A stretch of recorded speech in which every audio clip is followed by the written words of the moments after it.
I'm in McKinney, just bought a house. You were just saying you're in the lower Greenville. That's, in my opinion, where all the fun stuff is at.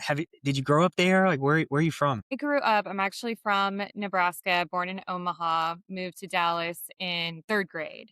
Okay. So grew up in Keller, if you're familiar with Oh that yeah. suburb of Fort Worth. Did you go to And South Lake, Carroll? I went to Keller High School. You So went to South Lake Keller was High School. our rival. Okay. Yes, but we were very close to South Lake, near our rival. And then I went to University of North Texas in All right. Denton. Up in Denton. And then I spent the rest of my adult life in Dallas. So yes, pretty much from. I like to say I'm not born but raised in Texas. So do you consider yourself a Dallasite, a true Texan? I do. Yes, and Nice. I have three sisters, two of which live in Austin. Okay. So they always joke when I come in town, "Oh, here comes Dallas," 'cause it's so different from Austin. But yes, I do consider myself a Dallasite. Very cool. What part of Austin are they? Are they actually in Austin or are they in the They are surrounding? in Austin, yes, like, not far from campus. Okay. So they're in a really great location, but yeah, we go there Cool. a lot. Yeah, so I grew up in the Austin area, but now that I'm with Waterloo Turf, who's headquartered in Austin, I go to our confirmation days every month, and I've quickly realized that I didn't actually grow up in Austin. I grew up outside of Austin because Austin has its own. It's very much on its own. I grew up in Pflugerville, so I don't know if you're familiar. Pflugervillen is what Near, I. that's where the wineries are by, right? The That's kinda right. by there? Yeah, Yeah, yeah, a and little I bit. I know where almost all the wineries are There we in, go. the vicinity, yeah. Oh, that's cool. Yeah, that's good. It's good to know where those are, especially in Texas, because we don't get as many as in some other states. But all right, so you weren't born in Texas. You grew up in Dallas, Keller High School, and then what? Like what came next? You went to Denton, North Texas? What'd you study? And we'll get to the official intro in a little bit, but I just want to create like some suspense here. Sure, I love it. I studied sociology with a minor in business. And I started working, my very first job out of college was at an advertising firm, which was fun, but it was kind of like a call center, sort of. Okay.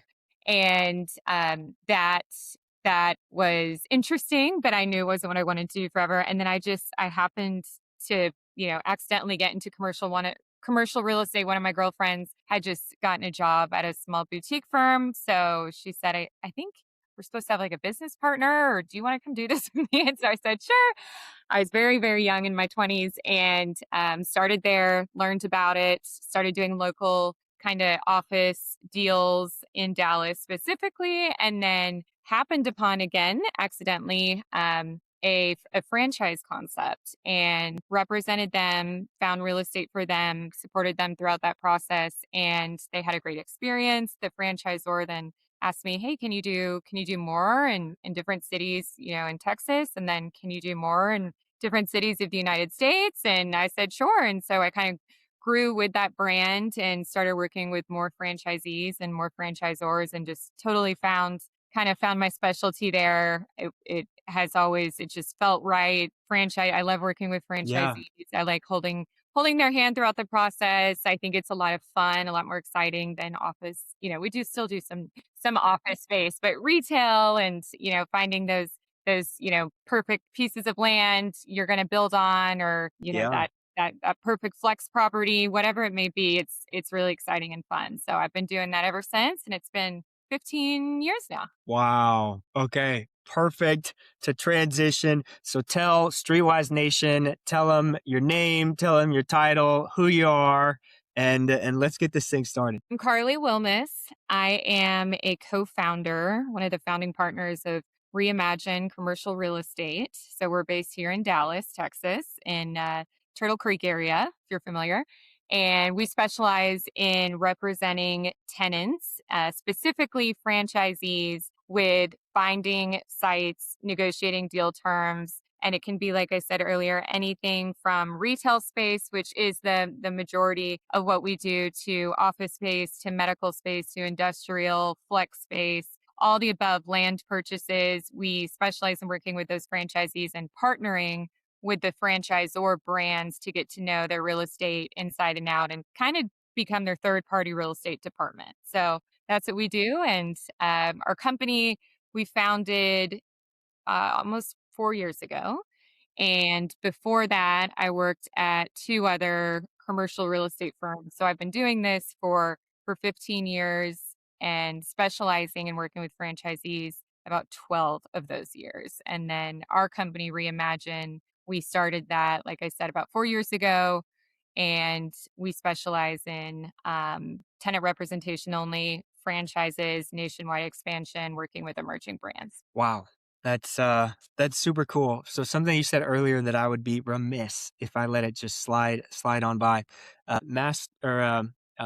You got your degree in sociology with a minor in business. I'm extremely jealous because I also got my degree in sociology, but was not wise enough, or I did not think far enough ahead to minor in business. And I'm just curious, like, why sociology? Like, what drove you to that path as a young person in school? And then do you find it applicable at all in what you do today?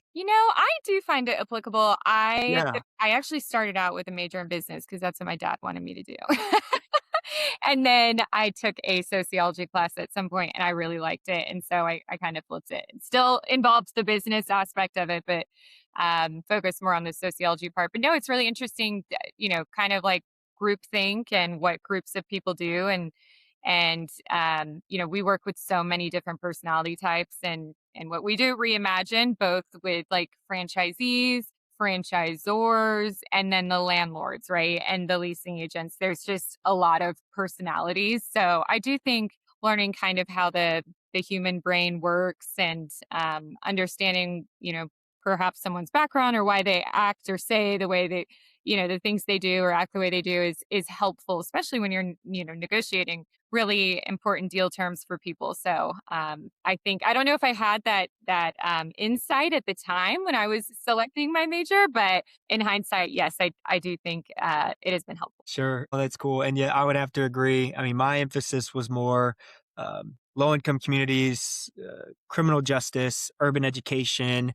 And that's exactly what I did when I graduated. And I wish I had done the business stuff because I had to learn that kind of through trial and error on the back end. But when we started my first franchise, Mosquito Joe, and I started hiring technicians and training them, I realized I was doing stuff very similar in developing people and understanding how different people worked and how group dynamics come together. And it was very applicable just a little bit farther down the line. So I'm very grateful. So it's just interesting when I come across somebody else that has similar educational background because you don't hear it very often.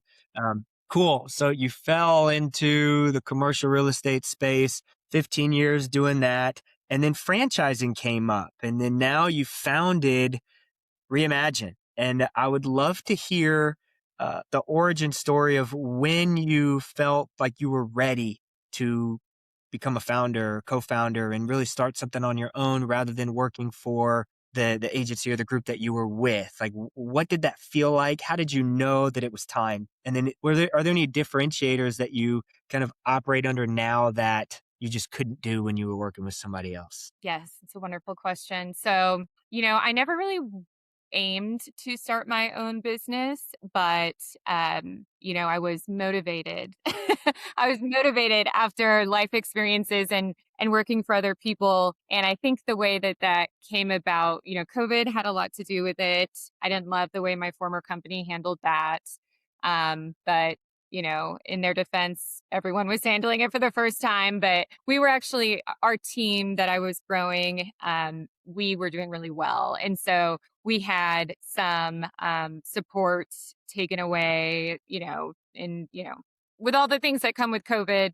And we didn't love the way that was handled. I think we thought it should have been handled a different way. And then we, with our specialty, there's so many different facets of commercial real estate. There's so many different things as a real estate broker you can specialize in, so many different industries, so many different layers of service. You can just be like a street broker and help people who randomly need help, within the city you live in.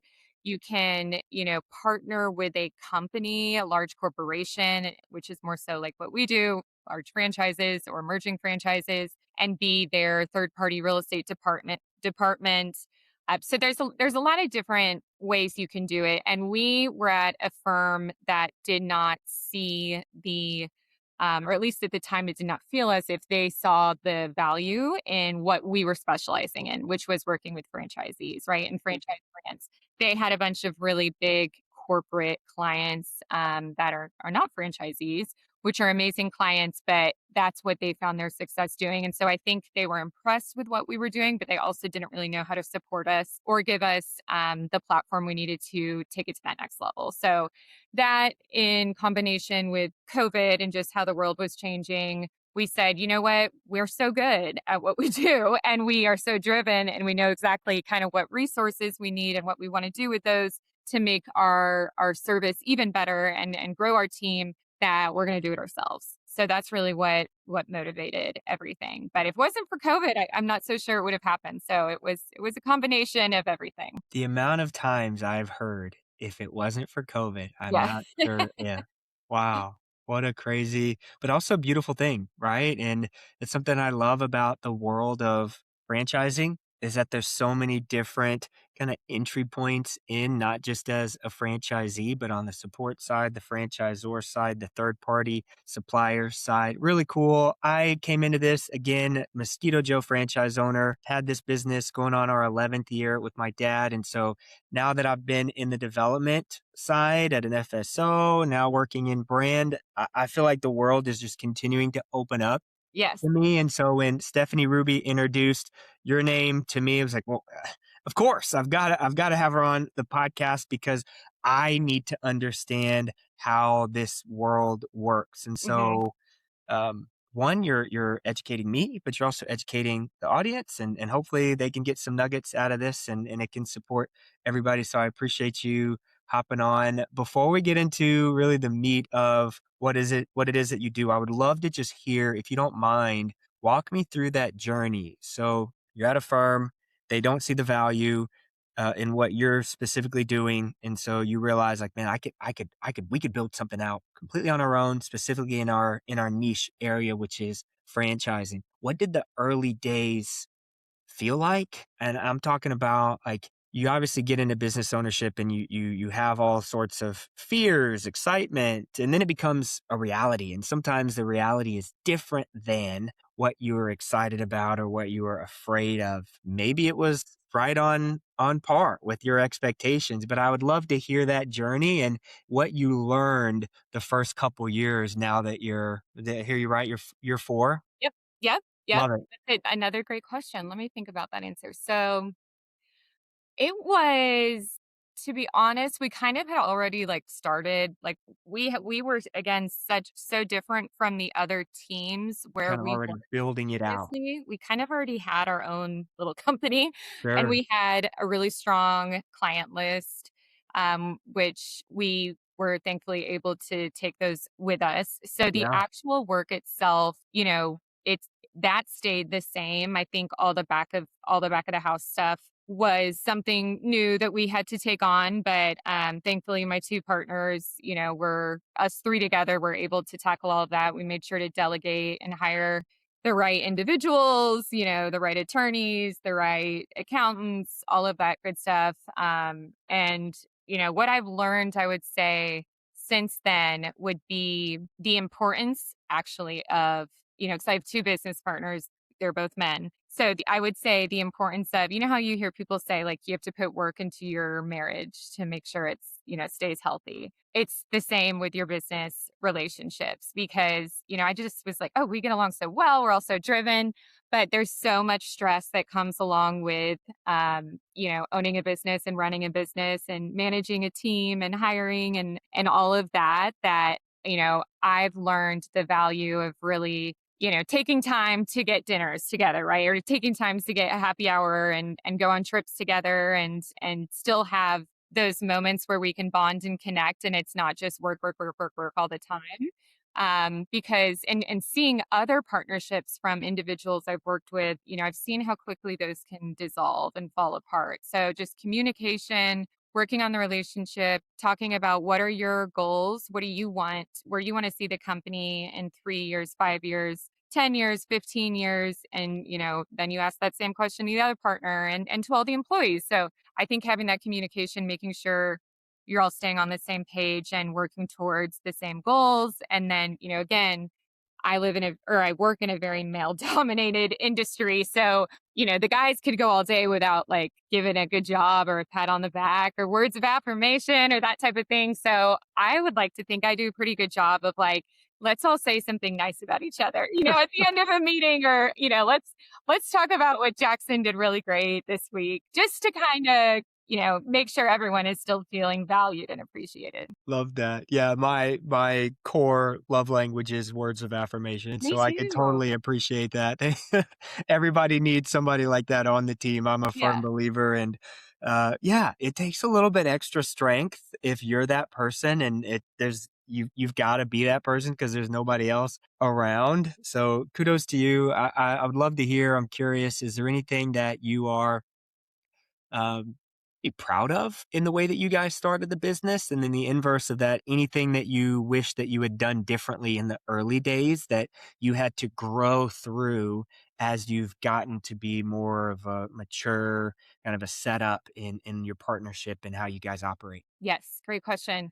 So I am proud of we took the high road when it came to anything and everything. So I would say that's probably my most proud moment. Just there's a lot of opportunities where life could have been easier for us if we kind of left that client hanging, or if we did this or that, and we never did that. We always made sure to do the right thing, put the client first, stay professional, even when we have had disagreements with maybe a prior boss or whoever it may be, a competitor. We've always done the right thing, and we've always stayed true to kind of our morals, which can be an issue in commercial real estate. A lot of people are there just to get the commission.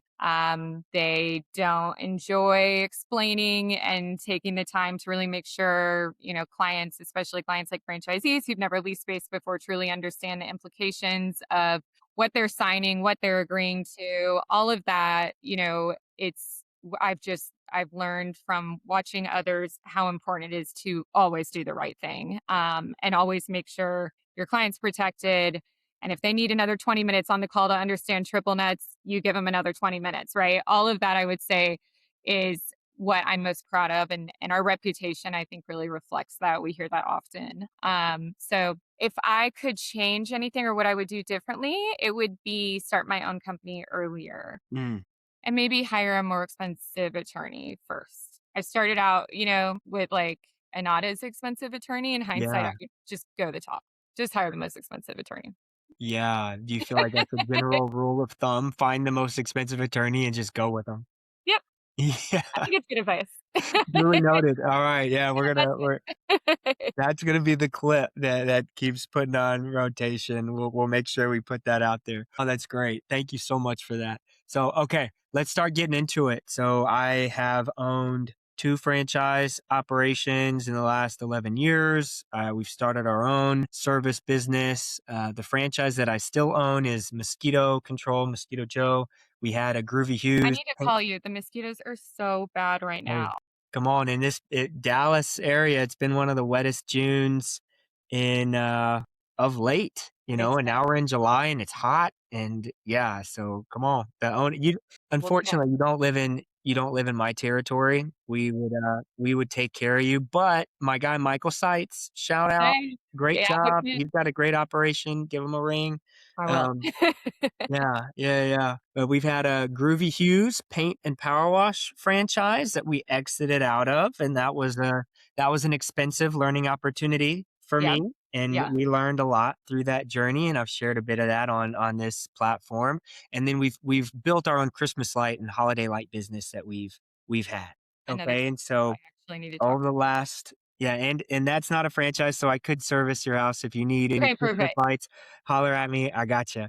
But yeah, so we've just had a flex space over the last 11 years, and How we've many kind of square feet? say what? How many square feet, or an idea of how many? Right now, we're at about, the one about Okay. 3,800. square feet. It's too big. I mean, we bought it when we had all the businesses going at once, and so You bought we're it or you leased it? sorry, we leased it. Okay. We leased it. We're in the last year of our lease currently. We'll be done in May 2027. So we're currently kind of looking and trying to figure Say, out. hopefully you've already started. Yep, we've started. We're on hitting up LoopNet and just kind of looking around, and but we're also trying to figure out what we actually need Mhm. because we've sold some territory. We've gotten a little bit more savvy with the people that we hire. So we have a lot of space that's not necessary. But again, just to frame the context of my questions, because that's the world that I come from, do you typically find yourself working with service based businesses that need flex space where they're leasing, or more so brick and mortar concepts like fitness, restaurants? You said retail earlier, where they're actually building something out. Right. Yes. Predominantly retail, Okay. and I would say office and then flex. So and then we do it all. We do medical. We've worked with Okay. testosterone franchises that go, take medical space, longevity centers. So we can do it all. To your specific situation, what you might run into is so 30 a flex space, like so retail space, you can typically find those smaller units, right? You can get maybe even like 900 square feet, 1,000 square feet and up, right? And flex space, the spaces are usually bigger. It's harder to come by those really small square footage units. So that may be something that you run into. But yeah, we have service clientele is one that you sometimes wouldn't think might need a lease or space, but they actually do for storage or keeping equipment. So we are absolutely able to help with them. Anyone that needs brick and mortar space, we're able to help with. And ideally, we want to partner with the franchisor, and that's when we really get to know the ins and out of the brand requirements, right? Because we can help a one-off franchisee anytime, and we do that. Some of the other podcasts I've been on, we've received calls, which has been really nice, and we'll work kind of with an individual franchisee. But we want to get to know the brand. We want to know which locations are doing well and which locations are not doing well, and what the commonalities are between the successful locations and the not successful locations. Is it operator error? Is it visibility? Is it parking? We want to drill down on all of that and really understand what makes these locations sing, right? And then use that knowledge moving forward.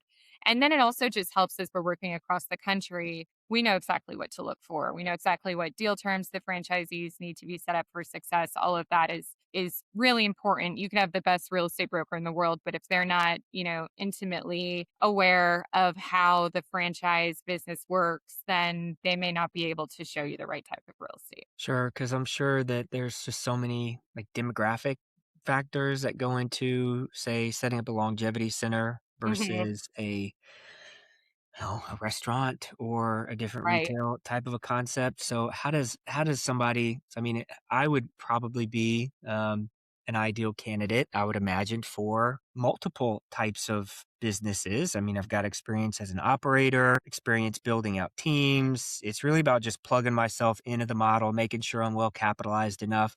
But again, my experience is more so in the service side of it. I don't have any experience with, I mean, I like fitness, I like longevity, I like biohacking, I like all those things. But if I was coming to you fresh, maybe I'm about to sign the franchise agreement, or I've already signed the franchise agreement. That would be an interesting thing to hear. Like, when do you like to start working with the individual owners? You probably already have a concept of specific markets. Like, how does the process work? Kind of coach me through.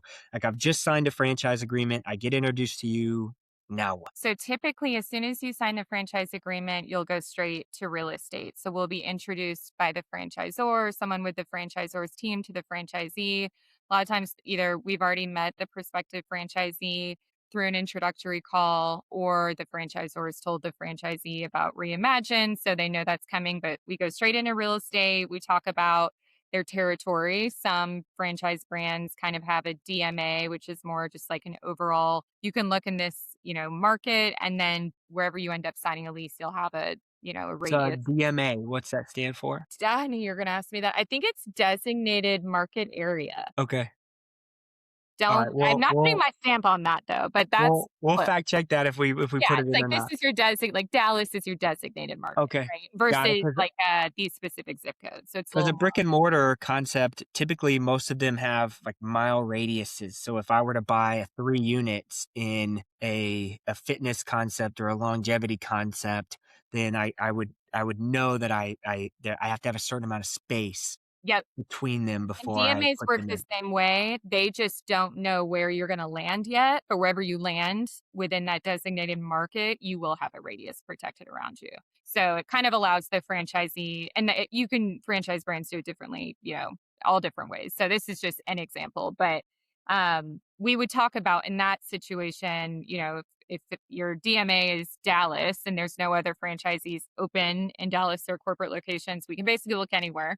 Then we'd hop on a call and go over where are those pockets we want to focus our search on and why. Let's look at the demographics. Do we want to be by competitors? Some brands we work with do.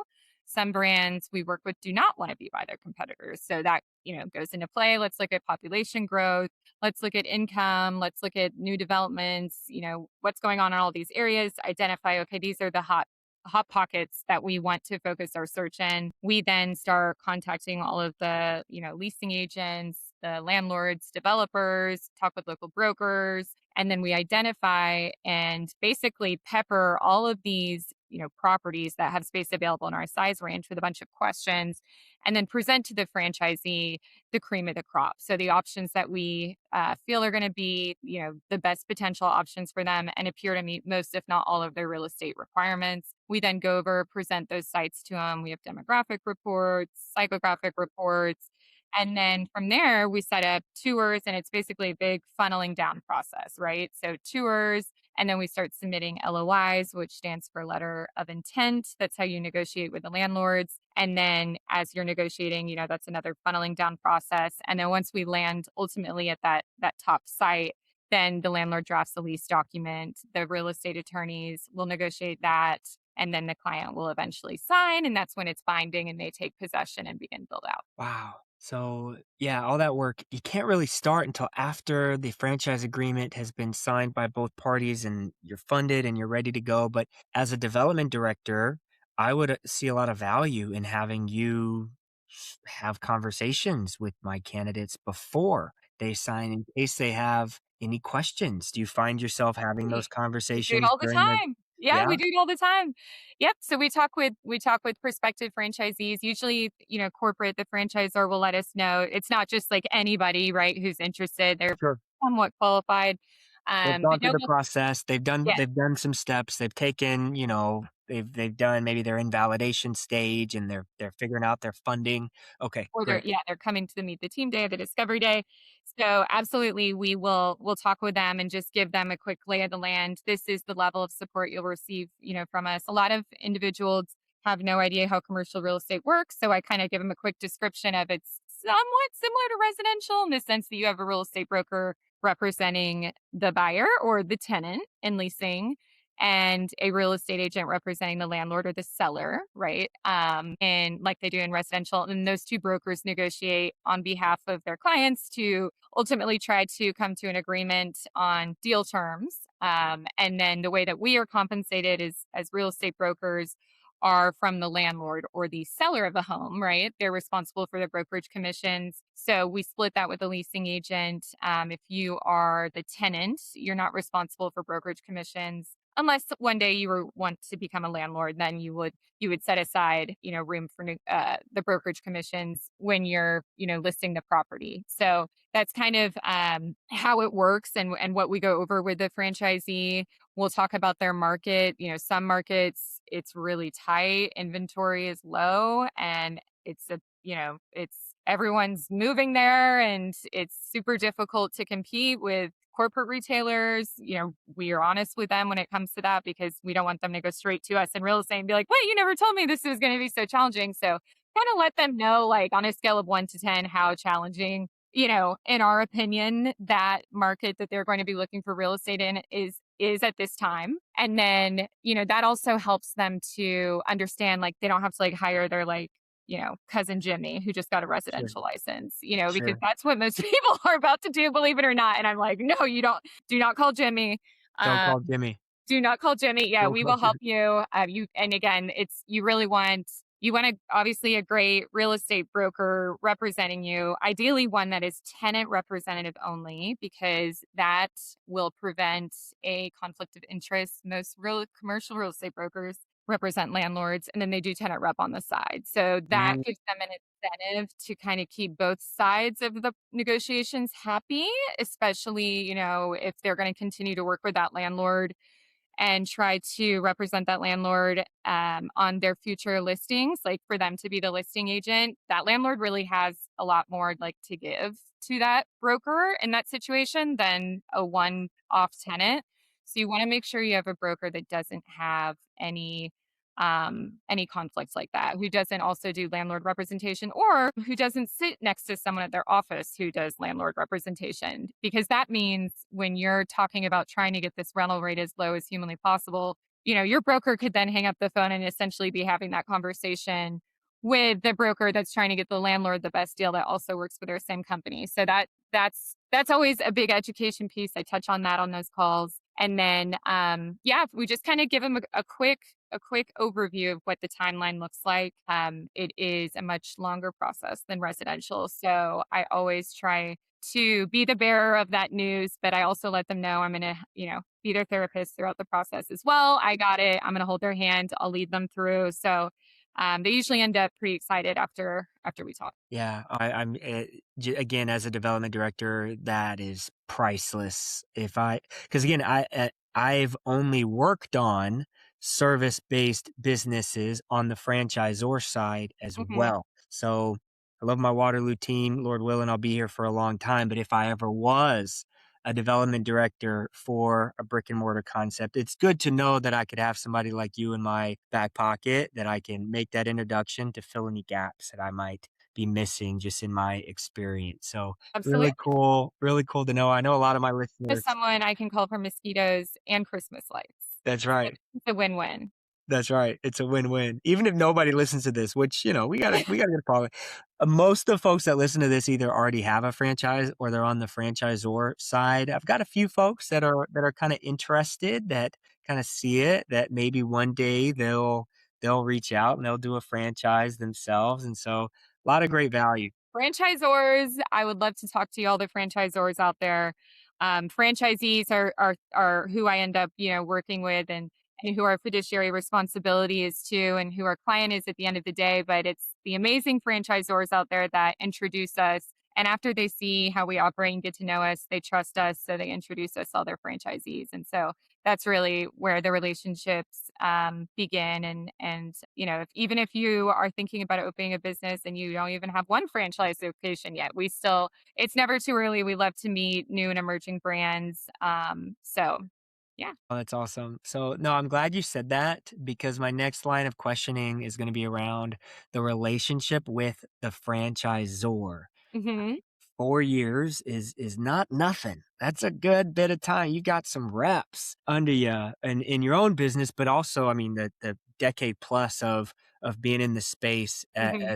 at large. And so I would love to hear what are some things that a franchisor can do that is just beautiful. Like it just works so well with your process. And then what about on the other end? What are some things that you just would cause you not to want to work with a franchisor again? You have some of the best questions. I just got to give you credit in those questions. Okay, so some of the best things I've seen franchisors do, I would say, let me think about that. I would say, I feel like this is so corny, but follow your gut. I feel like with the franchisors I've had the longest relationships with, they're really good at judging someone's character. And there are just unfortunately kind of a lot of sleazy characters in franchising. I guess that's how any industry is. But if you get kind of a weird feeling from whoever it may be that you're about to do business with, whether it's a prospective franchisee or a vendor, whoever it may be, general contractor, I would just say follow your gut, even if, even if it says whoever this individual or company is represents 400 brands and does all this, does all that, just follow your gut because I see a lot of franchisors maybe moving too quickly, faster than they're comfortable with. Yeah. I see a lot of other franchisors who are maybe a little, OCD and not willing to let go and delegate Mm, really slow you down. You have to be able to pivot and mold and fold, as you expand across the country, right? What works yeah. in LA is going to look a little different in Omaha, Nebraska, right? And it's going to look a little different in South Tampa than it does in St. Louis. They don't have In Mississippi. exactly. They don't have the same architecture. They don't have, it's so funny. Some states, like, you have very blatant, like, oh, this is a very nice shopping center with like class A tenants. And this is like a class B shopping center. And this is class C. It's very obvious. And then in other states, you have like, a class D tenant, and then you have a class A tenant, and then you have a class C tenant, and you have a class AA plus tenant, and it's a crazy mix. So, Wow. you have to, as a franchisor, really be able to open your mind to doing things a little differently because that secret sauce that worked, when you started, although it is so important and it's the foundation of your success, it will look different if you want to truly expand nationwide. So I would say don't get stuck in only the way you've done it this far. Would be the don't do that and do follow your intuition, follow your gut. If you get an icky feeling from someone, whoever it may be, if you feel like someone's pressuring you to do anything, don't do it because it's hard after the fact. Like if you let the wrong franchisee into your system, if you partner with the wrong whoever it may be, it's hard to undo the damage from that early on, especially. Sure. Wow. Yeah, I can imagine that. Can get sticky pretty quick. I mean, these franchise agreements are long. I mean, 10 Mhm. years on average, right? And you're going to be in business for a long time. What type of information though do you need from a franchisor in order to be able to support the franchisees coming in? Example of a brand that I worked on, it was a glass concept, the Glass Guru.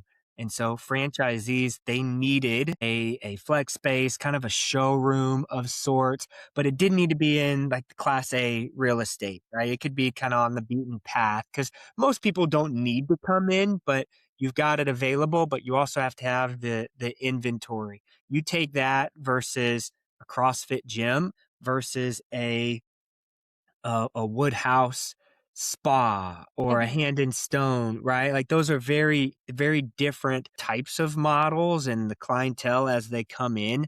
So do you guys need that information up front? Can you just automatically categorize them and you know kind of where your work is going to go towards? Like, how does that process work? Well, I would like to say I am kind of, psychic, intuitive. So I feel like I can figure it out pretty quick just from doing this so long. And Yeah.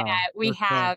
we have worked with so many different brands that I can kind of, I feel like, tell after, visiting a location, especially. But looking at it, looking at the website, talking to the franchisor, where they want to be by and that type of thing. But no, we really immerse ourselves when we bring on a new client, a new brand. When we partner with a brand, we go see existing locations, we tour them.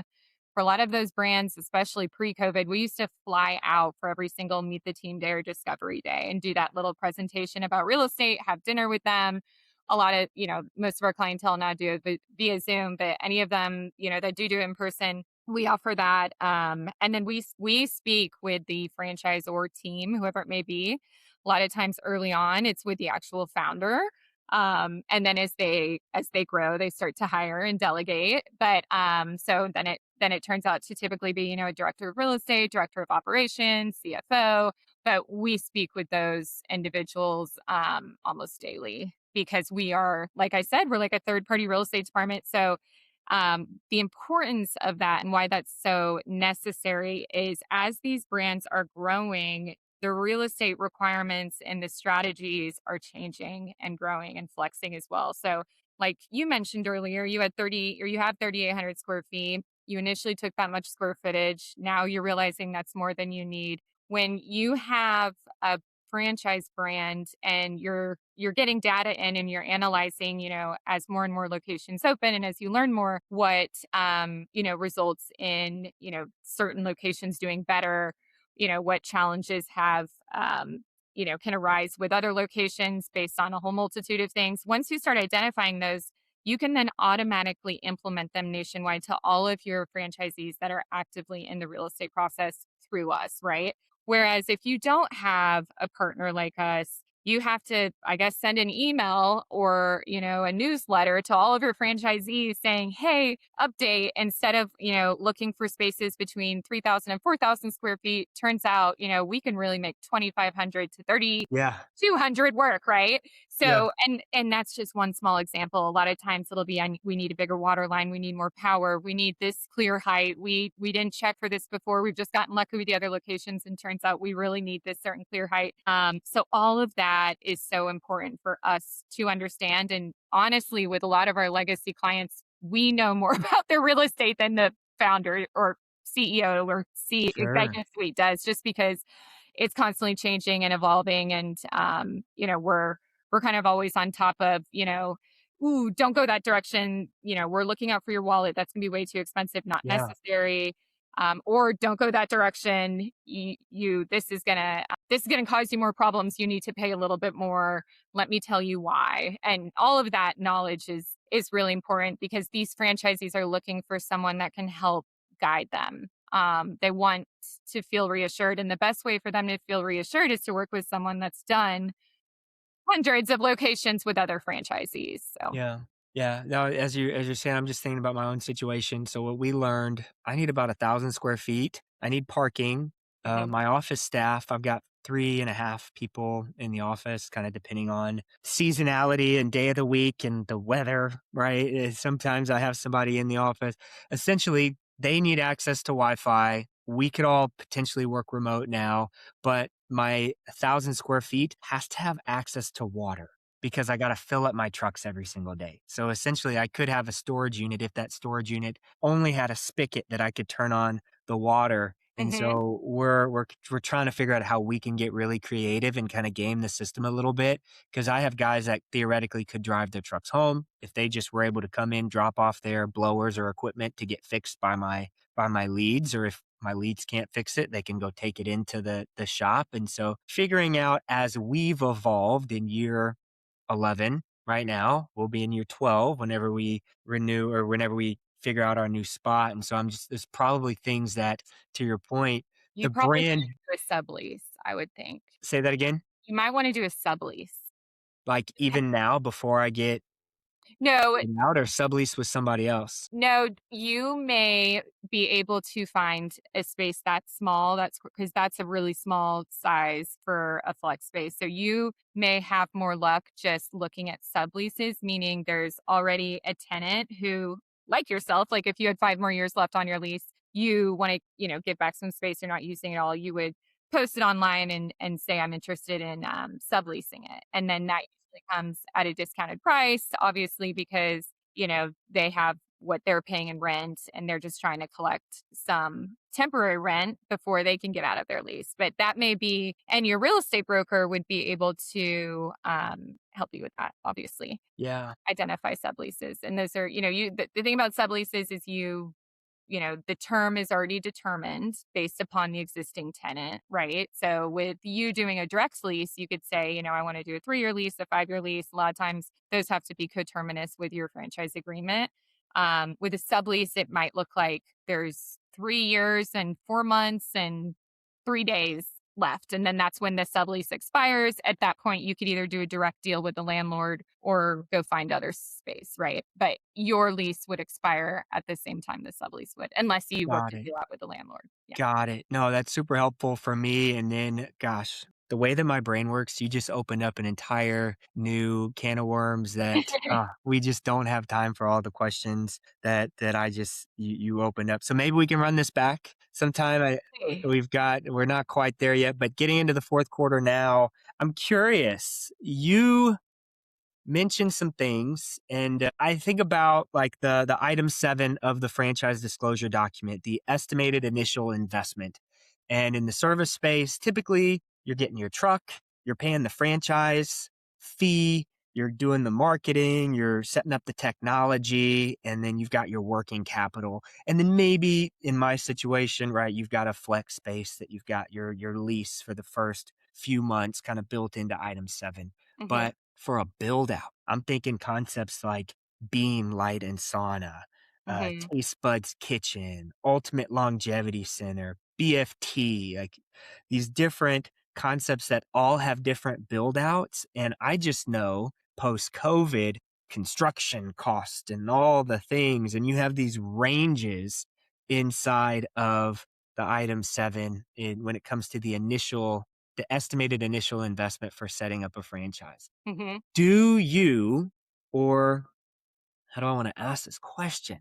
Do you have any influence on the item 7s as they go out? Do you take those and do you kind of speak to the franchisor, or is there anything where you can look at kind of what the initial investment is and kind of coach the franchisee on where within that range they'll fall? That is a great question. The answer would be no. So that I actually don't, even really see the overall ending construction costs when Got it. when the tenant pays for it. I'm kind of long gone by then, just because You help them find it once you and sign the lease, so sign that it. would be more of like, the franchisor would have that information, obviously, as each franchisee reports what their build out costs were after they built out their space. And no, we don't have any influence on the agreement itself. So all of that, is private, of course, the franchisee and the franchisor. But when it comes to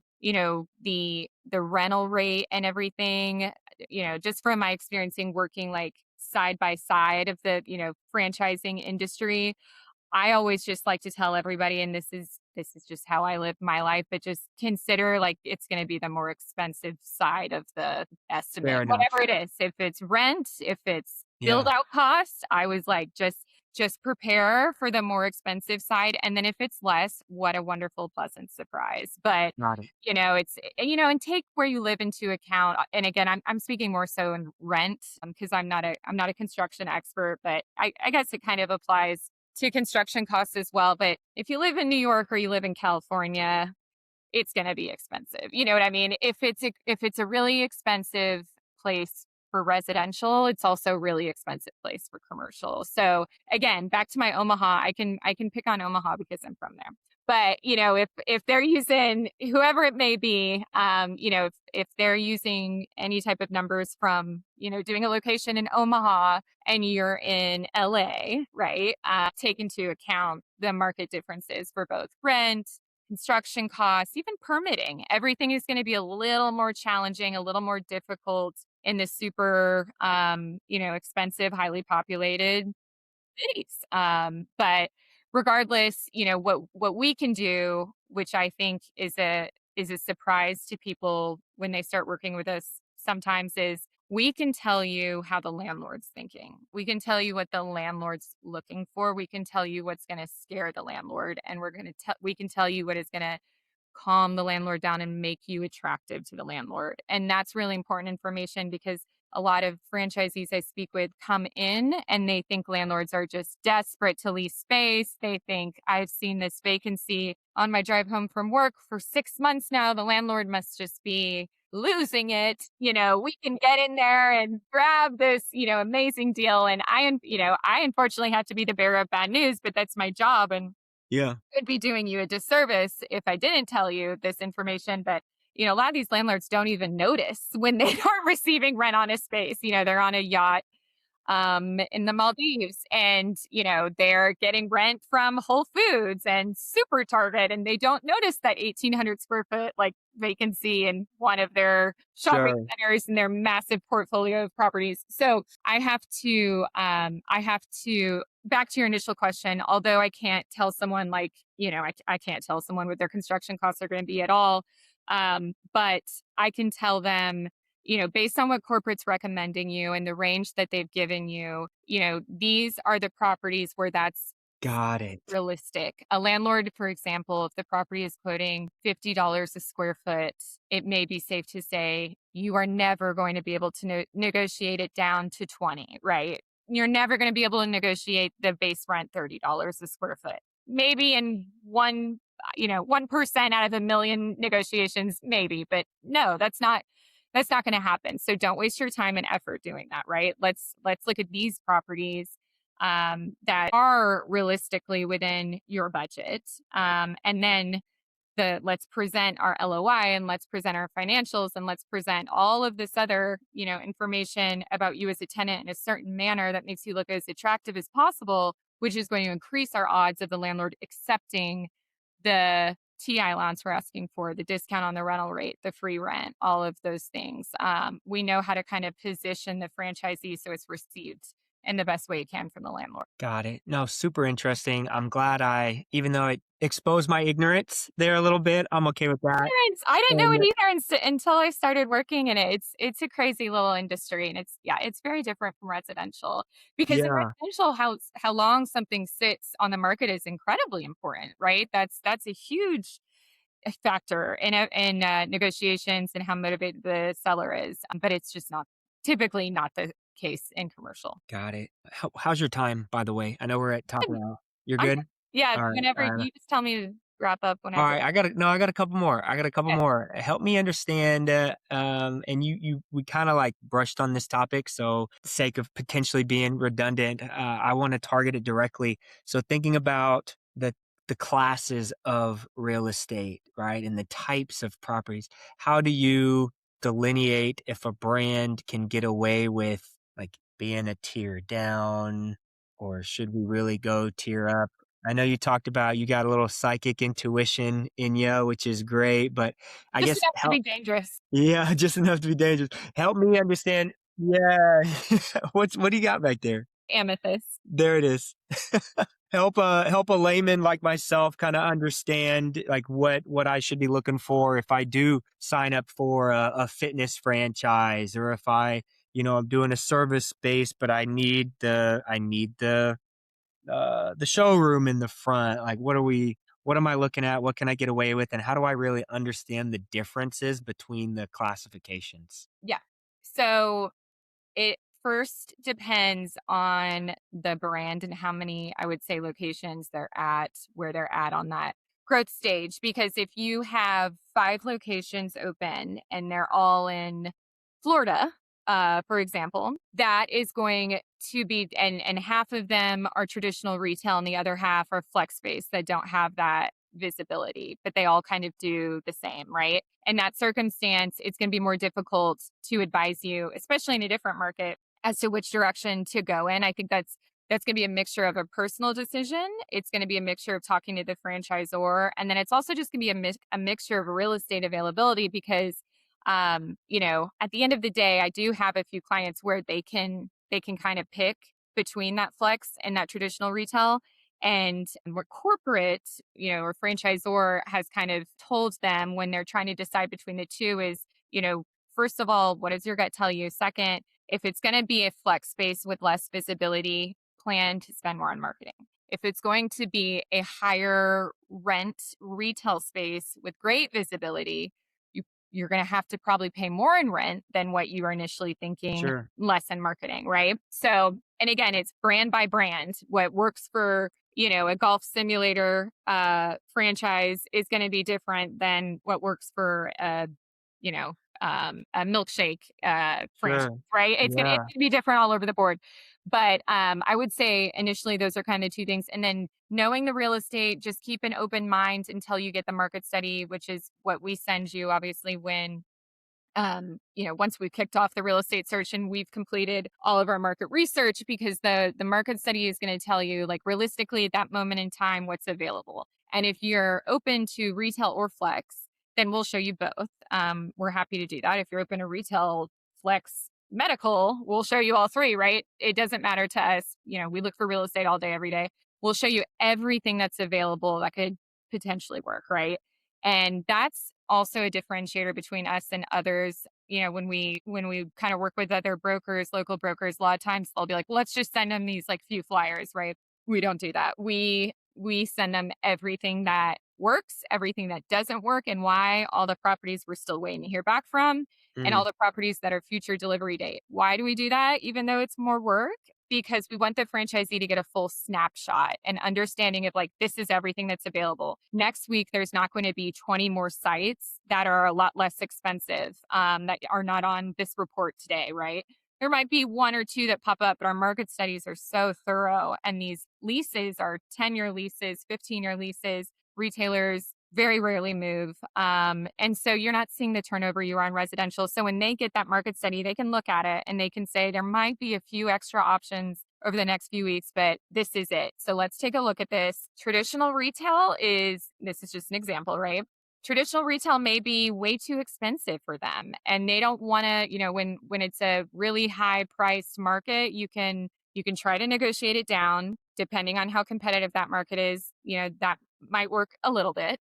And then you can try to take a smaller size space, right? Cut it as small as humanly possible. Like if the franchise is telling you need, 2,000 to 3,500, maybe you're looking at 1980, right? You're going to that smallest size humanly possible. Those are really kind of the two ways to go about it. So if that's not working, or if you don't want to sacrifice square footage to get into a monthly rental rate that you're comfortable with, then I, in that situation, would suggest let's take a look at these flex properties. Yeah. These flex properties are always less expensive, and there really are a lot of diamonds in the rough. There are some that still have visibility.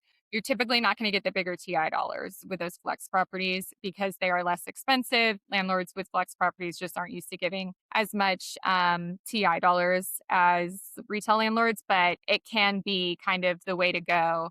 It could also be first floor office space. That may not work so much for like someone who needs flex warehouse space. But if you're looking for traditional retail in a market that is just super expensive and incredibly competitive, and you're on a timeline and you want to open your business, we've had a lot of success finding first floor office space options. Those landlords are more motivated. It's a lot of work because converting office space to retail space is challenging for many Mm, reasons. But if you can do it, if you have the patience, and if you find the right landlord, it can be a great way to get your business open in an area that's far under the current commercial sure. rental rate pricing. Interesting. And I've heard of, well, here's an example. A brand that I like called Hello Sugar. Hmm.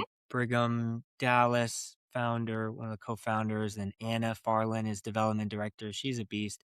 But with that concept, so it's a sugaring Hmm. concept, hair removal, and their Yeah. franchisees, from what I know about it, I'll probably butcher it, but they can actually work initially in like a salon Yeah. suite of Hmm. sorts. And then once they get to a certain stage, in the growth and volume and revenue of the business. Maybe it's a part of the agreement at year whatever 3 that they have to actually get their own flagship location. So that can be an interesting and creative way to get somebody to come in a little bit less upfront in what they're spending and then grow into it.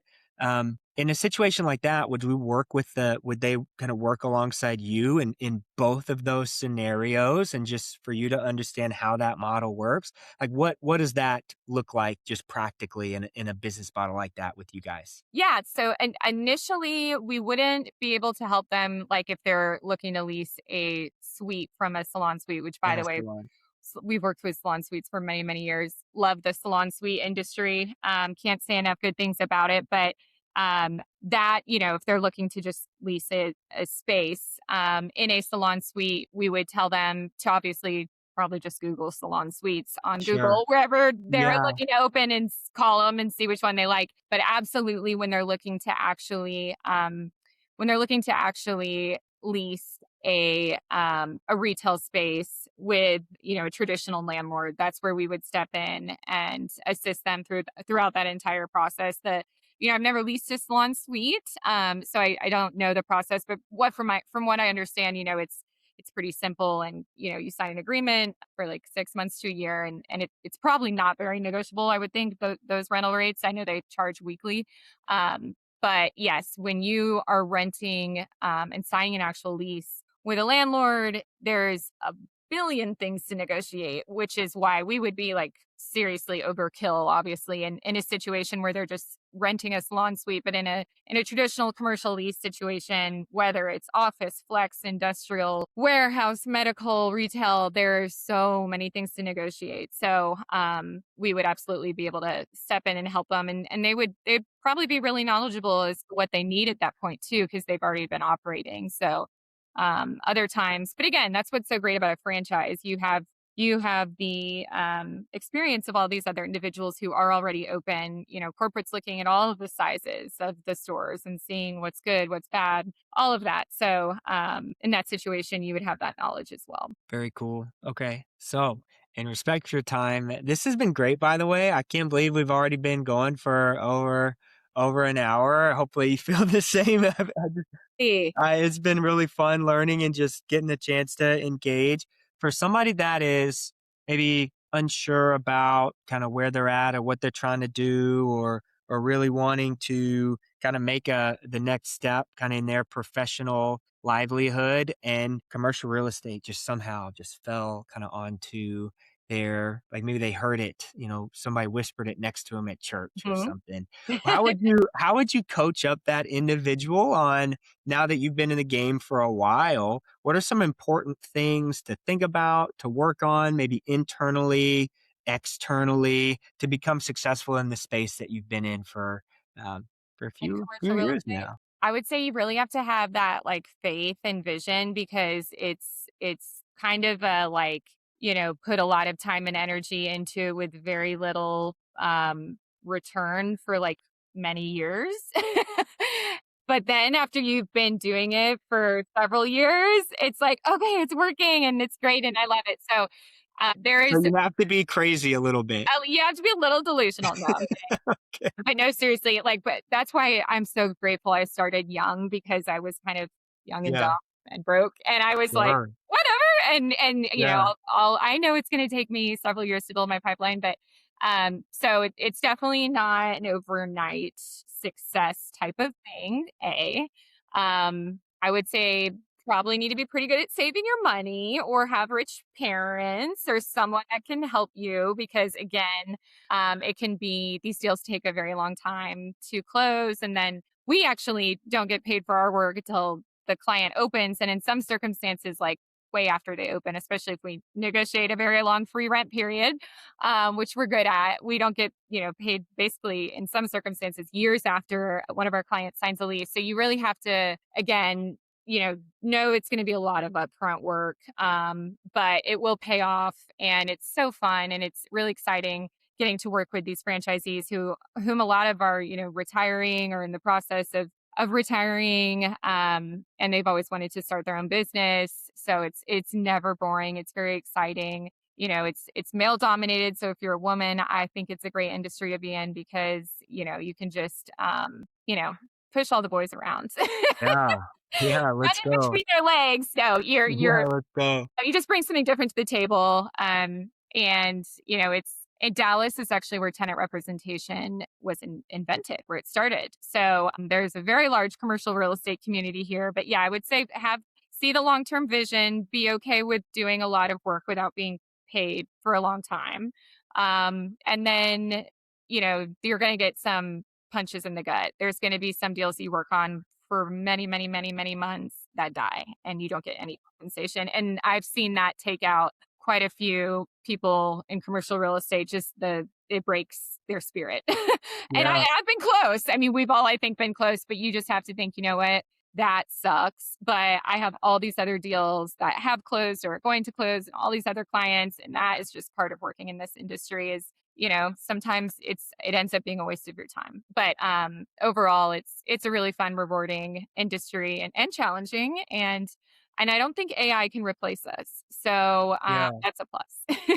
Yeah, well, it just goes to show the importance of building relationships and being diligent in not only perfecting your craft, but being somebody that people want to work with and that they like and that they enjoy. Because, yeah, it just makes so much sense for you guys to be targeting the franchisors that are out there, and then to be on I mean, in my back pocket as a development director for brands. If any, and now that I know there's so many unknown unknowns in business, and it's funny you mentioned earlier, just being kind of young and being able to be broke, and that's okay. And I don't know if you listen to Alex Ramosi, but I'm a big fan of all his stuff. And he talks about shame is expensive. And when you're broke, you can't afford it. And so you gotta be willing to just go out there and do your thing.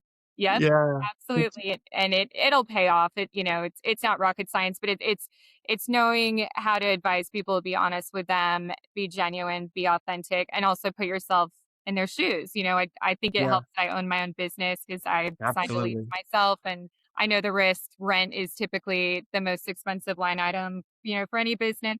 So we understand all of that, and we really treat each client like it's our own lease we're signing, and that's what allows us to continue to get corporate blessing to recommend us the franchisees. So it doesn't matter if you're in Omaha, back to Omaha, LA, South Tampa, we are giving you 150% because our goal is to continue to partner with these franchise brands and continue to grow with them. Love it. Yeah. Shout out all the small towns out there, getting all the love too. Well, it's been great to connect. What did I miss? Anything that you wanted to talk about that You did great. I feel all like I right. should ask you more questions. All Maybe we right. can Well, do round two. I'll interview you. round two, you can flip it up, interview me. We'll get us on a quarterly. I've been looking for a co-host and I just haven't so we'll just, maybe I'll do quarterly interviews and you're more than welcome to come back. Down. Anytime you need me, I'm happy to jump on and talk about crystals, Uh, psychic abilities, real estate, whatever, mosquitoes, whatever it may be. we could talk crystals now. Yeah, I'm a horoscope, enneagram, all the things. I'm down for it. Well, Streetwise Nation, you got a treat with this one. Listen to it twice, share it. Where can they find you? Where's the best place? So, oh, that's a good question. ReimagineCRE.com. Our Instagram is at ReimagineCRE. Uh, My Instagram is just my name, Carlie Wilmes. You can email me at cwilmes at reimaginecre.com. And they can always reach out to you, that's and you can right. introduce them to me as well. That's right. Well, Carlie, great to have you. Don't hang up yet. We got to let it upload. But to the listener, like I said, listen to this twice. Until next time, stay humble, stay hungry, stay streetwise. Peace.